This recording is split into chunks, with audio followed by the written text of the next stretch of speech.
Doctor Khaqan Najeeb साहब, अब बात यह है कि क्या ये जो एक इंडिकेटर है स्टॉक मार्केट इज बूमिंग, ये कॉम्प्लीमेंट करता है बाकी इकोनॉमिक सेक्टर्स को भी कि जी बाकायदा हमारी, मतलब मुझे कोई नई न्यू लिस्टेड कंपनीज का नहीं पता लगता कि जनाब कोई, फिर तो समझ आती है कि जनाब स्टॉक मार्केट बढ़ रही है कि नई लिस्ट कंपनीज जो हैं वो लिस्ट हो रही हैं, पब्लिक हो रही हैं, पब्लिक लिस्टेड कंपनीज में इजाफा हो रहा है, और या फिर इन्वेस्टमेंट जो है जिस तरह डॉक्टर फरूक सलीम कह रहे हैं, तो अब भाई हम तो अपने ऊपर इल्जाम नहीं ले सकते। अगर कल डूब गया आम आदमी तो वो कहेगा कि जी ये तो हमने सुना था कि जी इस तरह चल रहा है, तो फिर तो ये क्या इन्वेस्टमेंट जो है वो कोई फ्रेश इन्वेस्टमेंट हो रही है इन बाकी सेक्टर्स में जो कि कॉम्प्लीमेंट कर रही है स्टॉक मार्केट को, कि वो भी बूम कर रही है?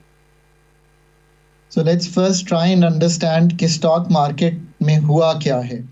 पाकिस्तान गो बैक एक ऐसे लेवल पे ट्रेड कर रही थी मार्केट के डिफॉल्ट्स, इस तरह की गुफ्तगू पाकिस्तान में हो रही थी। $3 अरब के रिजर्व्स थे। मार्केट 17 या 18 माह पहले 40,000 पे खड़ी हुई थी। जो प्राइस टू अर्निंग्स, चले आप प्राइस ही समझ लीजिए, अर्निंग्स भी छोड़ दीजिए, वो 3 पे खड़ी थी।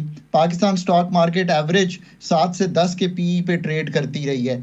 सो मार्केट के लेवल्स जो थे वो फंडामेंटल्स को डिफाइन नहीं कर रहे थे। So whoever was putting in money was not doing that well, because macro एक इंस्टेबिलिटी थी। फंड के साथ एक डिस्कशन चल रही थी, प्रोग्राम एक खत्म हुआ, आगे नहीं चले। अब आज मार्केट क्यों यहाँ पे है? सबसे बड़ी बात यह है कि मैक्रो स्टेबिलिटी का जो अहम जो इन्फ्लेशन, अफरात ज़र में कमी आई है या कीमतों के बढ़ने की शरह कम हुई है, तो पॉलिसी रेट कम हुआ है। ज़मीर साहब पैसे लीजिए, आज बैंक में जाइए, आपको कोई 8-9% भी पैसे आपके रखने को तैयार नहीं होगा interest rate for a year या प्रॉफिट फॉर अ ईयर देने को। Real estate is also slow because उस पर टैक्सेशन की जा रही है। So funds have moved where, liquidity has improved where in the stock market. ये बात दुरुस्त है कि 3 से 4 लाख ही स्टॉक मार्केट का इन्वेस्टर है, सो बेस नैरो है। पर स्टॉक मार्केट, जैसे मैं बाकी चीजों में कहता हूं कि लोग कहते हैं जी पाकिस्तान में तो ये इकोनॉमिक्स चलती नहीं है, बिल्कुल गलत बात है। स्टॉक मार्केट का जो कॉन्फिडेंस है, हाई नेटवर्थ का भी, मीडियम नेटवर्थ का भी, लो नेटवर्थ का भी, वो अक्कासी करती है इस बात की कि एक कॉन्फिडेंस बेहतर है कि चलें फंड का प्रोग्राम हो गया, कुछ फॉरेन इन्वेस्टमेंट शुरू हुई, कुछ रिजर्व्स का बिल्डअप हुआ, कुछ सिचुएशन चल पड़ी है, एक स्टेबिलिटी सी है। अब किस तरह आम आदमी पे पहले तो अफराते ज़र कम हुई, फिर कुछ वेल्थ क्रिएशन हुई स्टॉक मार्केट में। दूसरी ये बात है कि एक कंज्यूमर कॉन्फिडेंस बढ़ा तो लोगों ने पैसा लगाना शुरू किया। फिर पेंशन फंड्स एंड सेविंग्स होती है स्टॉक मार्केट में, उनके हिस्से बढ़े, उन्होंने कमाई की। एक्सेस टू कैपिटल जिसका आप जिक्र कर रहे हैं, जब मार्केट में लिक्विडिटी आई है तो आईपीओज आएंगे ना। अगर लिक्विडिटी ही कभी ना आती तो ये उम्मीद ही ना होती कि मैं अपना कंपनी जो है उसको लेकर जाऊं मार्केट में। और फिर सबसे बढ़ के अब ये एक मौका है कि फॉरेन इन्वेस्टर भी थोड़ा सा पाकिस्तान की मार्केट में इंटरेस्ट ले। सो ये कहना कि मार्केट इकासी नहीं करती, ये टैंटमाउंट्स टू सेइंग कि फंडामेंटल्स बेहतर नहीं हुए। Go and look at the profitability of the banks, the fertilizer companies, and you will know कि जिस वजह से भी हुए उसमें भी जा सकते हैं, पर फंडामेंटल्स बेहतर हुए, लिक्विडिटी बेहतर हुई, कॉन्फिडेंस। सबसे बड़ा इंडिकेटर देखना है तो बीसीआई, ये एक इंडिकेटर है जो स्टेट बैंक ऑफ पाकिस्तान बनाता है। अक्टूबर में मेरा ख्याल है इट वाज अप। सो इसका आखिरी जुमला मैं इस पे बोल लूं, इसका कतई तौर पे ये मतलब नहीं है कि पाकिस्तान के जो फंडामेंटल इश्यूज हैं कि हमने इन्वेस्टमेंट ले आए हैं पाकिस्तान में, या एनर्जी सेक्टर ठीक कर दिया है, या एफबीआर का जो रेवेन्यू टारगेट है वो अचीव कर लिया है, या इसका ये भी मतलब नहीं है कि जो पाकिस्तान का ग्रोथ इंजन है वो ठीक हो गया है। Let's be realistic. पर इसका ये जरूर मतलब है कि जो स्टेबिलिटी है इन द शॉर्ट रन दिखाई दे रही, और अगर वो सीमेंट हो जाती है विद द फंड प्रोग्राम तो वक्त और स्पेस सबको दिखाई दे रहा है ये फंडामेंटल काम करने के लिए। That is the realistic answer. We are going in the right direction. बिल्कुल सही। बट जो मेरा पॉइंट ये था कि जो फिर ये हमें कौन फीड कर रहा है कि जी इकोनॉमी, मतलब ये सब जो है नंबर गेम्स हैं और इन पे आप उस तरह ब्लाइंडली यकीन नहीं कर सकते। और जो कंपनीज बंद हो रही हैं और जो दुबई में रीलोकेट हो रही हैं, उसकी रीजन क्या नजर आती है आपको? देखिए, ये भी दुरुस्त बात है कि पाकिस्तान का जो इन्वेस्टमेंट टू जीडीपी, जो लोग पाकिस्तान में इन्वेस्ट करते हैं, उसका जो हुजम है वो 13% है इन्वेस्टमेंट टू जीडीपी का। ये बहुत लो हुजम है। और इसकी एक 81-11 अरब डॉलर की दुबई की इन्वेस्टमेंट है। ये लॉन्ग टर्म जो ट्रेंड्स हैं पाकिस्तान के, जैसे मैंने पहले कहा, उनको तब्दील करने की ज़रूरत है। पर इसका ये भी याद रखिए कि 2.5 अरब डॉलर की टर्फ, यानी कि 1% पे पैसे दिए गए थे कि टेक्सटाइल में नई जिद्दत पैदा की जाए और 25 अरब डॉलर तक उसको लेके जाया जाए। वो अगर आज फिर भी 16, 18 या 19 अरब डॉलर की एक्सपोर्ट करती है, तो आप ये कह सकते हैं कि जो नई इंडस्ट्री लगी वो उस तरह कारामद साबित नहीं हुई। सो सवाल ये होना चाहिए कि उसको कारामद करने के लिए क्या विंटर पैकेज जो एनर्जी का दिया वो काफ़ी है? क्या जो लूम्स अगर कोई प्रॉफिटेबल नहीं है तो उनको वापस कैसे लाना है? ये बात हो सकती है कि ऐसा हुआ हो।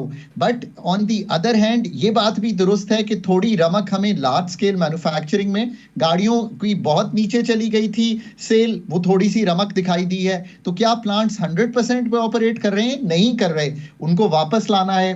क्या सीमेंट की सेल्स थोड़ी सी पिकअप की है? उसको वापस लाना है। पाकिस्तान में बिजली की सेल में कमी हुई है पिछले 2 साल में, ये बात दुरुस्त है। सो वो अक्कासी करती है कि लॉन्गर टर्म ट्रेंड जो है उसको ठीक करना है। तो उसको अगर 3-4% बढ़ना शुरू हुई है, उसको वापस लाना है। पाकिस्तान का जो मैन्युफैक्चरिंग पोटेंशियल है, जो इस वक्त इंडस्ट्री लगी हुई है, वो अपने फुल पोटेंशियल पे प्रोड्यूस नहीं कर रही, ये बात दुरुस्त है। इसलिए बहुत से लोग ये आपको कहेंगे कि देखें ना जी, पोटेंशियल जो है और जो हो रहा है, अगर वो 80% पे कर रही है तो बहुत सी इंडस्ट्री स्लो है या बंद है। अब इसको वापस लाने के लिए जो मैक्रो स्टेबिलिटी एक जोज है, बट जो बाकी सारे काम करने हैं और जो दुनिया में मईशत को खुलना है, जो कि मैं समझता हूँ अब खुल जाएगी, बिकॉज इन्फ्लेशन वहां पे भी नीचे आई है, इंटरेस्ट रेट वहां पे भी नीचे आए हैं, तो इस साइकिल में जाना है। सो उस इंडस्ट्री को यूटिलाइज करना है। ये है ओवरऑल तनाजुल। बिल्कुल सही। आप मुझे बताएं कि सर, जो बिलावल भुट्टो जरदारी साहब के कंसर्न्स हैं, उन्होंने कहा कि ये इन पे हम हुकूमत से नेगोशिएट भी करेंगे, एक बना भी दी है कमेटी भी, लेकिन बात यह है कि हम देखते ये भी हैं कि एग्रीकल्चर के हवाले से टैक्स के ऊपर हम कब से सुनते आ रहे हैं, इट्स ऑलमोस्ट लाइक 30 ईयर्स, जो मैं इकोनॉमी पे भी रिपोर्ट करता रहा हूं, हम रियलाइज नहीं कर सके उसका पोटेंशियल। आपको क्या लगता है? देखिए ज़मीर साहब, मैं कभी भी अपनी गुफ्तगू में ये वर्ड्स जो हैं गेम चेंजर या इमीडिएट बेनिफिट्स यूज़ नहीं करता। बट एग्रीकल्चर एक ऐसा सेक्टर है जिसमें आपको एक कंपेटिटिव एज है। आप पूरे मुल्क में करते हैं, आप सारी क्रॉप्स में हैं। प्रॉब्लम जो आ रही है एग्रीकल्चर में इज़ द फॉलोइंग। आपका जो एक प्रोग्रेसिव एग्रीकल्चरिस्ट है वो दुनिया की यील्ड्स को मैच करता है। एक आपका नॉन प्रोग्रेसिव एग्रीकल्चरिस्ट है जिसके पास मैकेनाइजेशन नहीं है, अच्छा फर्टिलाइजर खरीदने के पैसे नहीं हैं, उसकी यील्ड्स बहुत कमज़ोर हैं, और वो पाकिस्तान की जो ओवरऑल यील्ड्स हैं वो 1/3 या निस्फ हैं जो दुनिया की बेस्ट हैं। मैं किसी वक्त आपके साथ नंबर भी एग्जैक्ट हम लॉन्गर प्रोग्राम ऑन एग्रीकल्चर पे शेयर कर लेंगे। सो फर्स्ट लेट्स अंडरस्टैंड कि दिस इज द इशू। अब हुकूमत का बहुत बड़ा रोल है इसमें, और वो है is the following.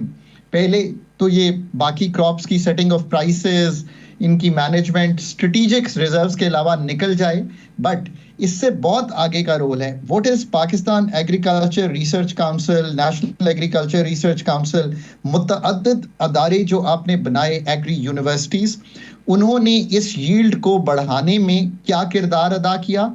State bank of Pakistan ने कैसे इसकी फाइनेंशियल इंटरमीडिएशन को बेहतर किया? आपने कैसे ये इंश्योर किया कि इतना टाइम जो लग जाता है कि एक बीज को जब आप अप्रूवल में जाते हैं, तो उस रेगुलेटरी फ्रेमवर्क को कैसे बेहतर किया? चौथा, जो आपकी मैकेनाइजेशन की कमजोरी है उसको आपने कैसे बेहतर किया मैन्युफैक्चरिंग से टाई अप करके? मैंने 4 बड़ी कलीदी चीजें रखी हैं जो हुकूमत का काम है और उसको करना है, और माजरत के साथ उसने नहीं किया। और फिर जो आपने ये सोचना है कि डॉक्टर फरूक सलीम साहब का ख्याल है कि वो प्राइवेट सेक्टर को आगे आना चाहिए। ठीक है, फार्म टू मार्केट रोड्स हुकूमत ने बनानी है, दैट इज अंडरस्टैंडेबल, लेकिन बाकी जो रोल है वो प्राइवेट सेक्टर को अदा करना है। कोल्ड स्टोरेज लाइन अगर बनानी है, उन्होंने बनानी है, फूड प्रोसेसिंग बनानी है, तो वो प्राइवेट सेक्टर ने बनानी है। गवर्नमेंट सिर्फ उनको कोई पॉलिसीज दे सकता। नहीं, देखिए ये बात, इसको समझिए, पहले इशू को समझिए। आप बीज की जो एक अप्रूवल लेने जाते हैं उसमें जो वक्त दरकार होता है उसको आप समझिए कि क्यों नहीं आप वो जो बीटी कॉटन हम कहते थे, साल हर साल लग गए। हुकूमत को अपने आप को जब तक रेगुलेशन को ठीक नहीं करेगी एग्रीकल्चर में, फाइनेंशियल इंटरमीडिएशन बैंकों से होने नहीं देगी या उसको ठीक नहीं करेगी, जो state bank as a regulator role play करता है, 33% सही। तक का 10 से 33% का लॉजिस्टिक लॉस है।